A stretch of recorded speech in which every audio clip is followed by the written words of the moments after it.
Good morning! Happy Friday, everybody. Woo woo! It's Friday. So, we are talking water safety. This is Brendan Prince from the charity Above Water. So, this Friday, super excited because it's Friday, weekend's coming up. Although every day seems to be the same at the minute, doesn't it? Anyway, let's pretend we're happy for Friday. Okay, so, what are we talking about today? Well, before we start to talk about our topic today, which is water temperature, just wanted to say thank you for all the messages that are coming in, messages of support for these videos. Really good responses from yesterday's video regarding surf lifesaving and potentially joining clubs. And there are so many clubs doing so many good things around the country, from a surf lifesaving perspective, getting children into the water, getting them confident in the water. So it's awesome that I can promote that and the charity can promote that. Just on that note as well, there are other organisations like the Royal Lifesaving Society who have lots of clubs up and down the country, and in a couple of weeks we'll be looking at other organisations and promoting everybody using these different organisations to be water safe. Also, I had quite a bit of banter yesterday regarding my hats. I do love my hats. Love my caps, and yesterday I wore a Welsh cap, so not to offend the English, the Irish, the Scottish, I've got my multi-nations cap on today, so hopefully that'll keep everybody happy. So today we are talking about water temperature. If you saw our picture of the day yesterday, it was from Jew in Devon, saying about water temperature and being cautious about water temperature. Because of the effects of cold water shock, which we looked into a couple of weeks ago. So I just wanted to actually talk through you a little bit about water temperature, because not everybody understands how our water temperature varies. So here I have just drawn out for you water temperature, a very rough temperature gauge there. It's not accurate in any way, but it just kind of shows where we're at. So down here is naught. And up here is 32 degrees. Now this is centigrade, not Fahrenheit, so this is centigrade. So if we put this in perspective, our swimming pools, so your local swimming pool, that will be somewhere up here, between 26 and 32. I do a lot of sea swimming, so when I go into a swimming pool, it's so warm. After 7 or 8 lengths, I'm really roasting, I'm starting to sweat. So this is really warm water. Now, our average tap temperature, when you turn the cold tap on in your home, is about 7.3. Can be a bit lower than that, can be a little bit higher than that. But average is about 7.3. Now that's quite cold.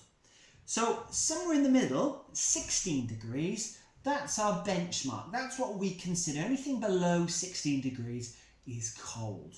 Anything above 16 degrees, obviously, is getting warmer. Anything sort of 19, 20, 21 is nice swimming weather in the sea. And so this time of year, April, if we look at some of these figures over here, we can see that Northern Iceland is 1.3. So that is super cold. Only the most brave Arctic swimmers would dare that sort of temperature. If we come to Great Britain, United Kingdom, Land's End, we are about 9.7 degrees. And then all the way up to the Orkney Islands in Scotland, we're 7.1. So it's a bit colder, And then if we look around the world, Long Beach, California at the minute is 15.8. And the Gold Coast in Australia is 25.9. Remember, the seasons in Australia in the southern hemisphere, it's their end of their summer. So their water's the warm as it can get right now. Whereas we're about as cold as we get. March is probably the coldest water temperature. So we're starting to creep and get a little bit warmer. Just on the note of water temperature, often I see people go to water and they stand at the edge and they tip their fingers in and they say, oh, that's warm or that's cold. Now, your hands don't give an accurate temperature gauge for the rest of your body. They give a rough, because your hands are much thicker skinned, more exposed, so they don't give an accurate temperature for the rest of your body. And also, right on the edge of the water, it's going to be where it's going to be warmest. So I've stopped people from measuring the water like that and then thinking they can just go and jump in because it's warm enough. Well, actually, the best way to understand the water is to go into about knee depth, get your hands right down into the water and splash them on the back of your neck. That way you will tell if it's warm enough or cold enough. But we never jump into water that we think is under 16 degrees. Jumping in the water, unless you're absolutely 100% certain it's safe and you know how to jump and you're in a safe environment, you shouldn't really do anyway. So, especially not in cold water because of the effects of cold water shock. And also I've got here rivers, lakes, ponds, streams. Now they're fresh water. Now fresh water is predominantly colder than our salt water, but it varies massively. Some rivers at the minute in the United Kingdom will be 3 or 4 degrees, really cold, coming off the mountains.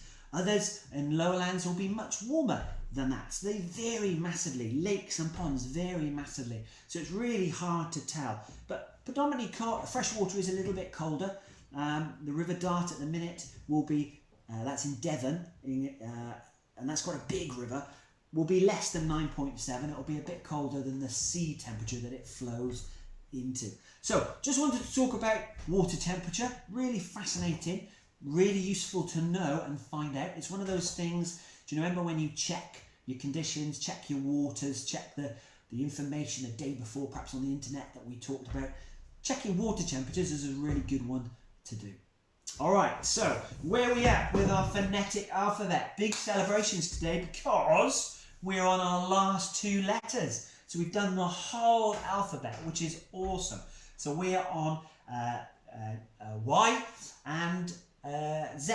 So Y and Z.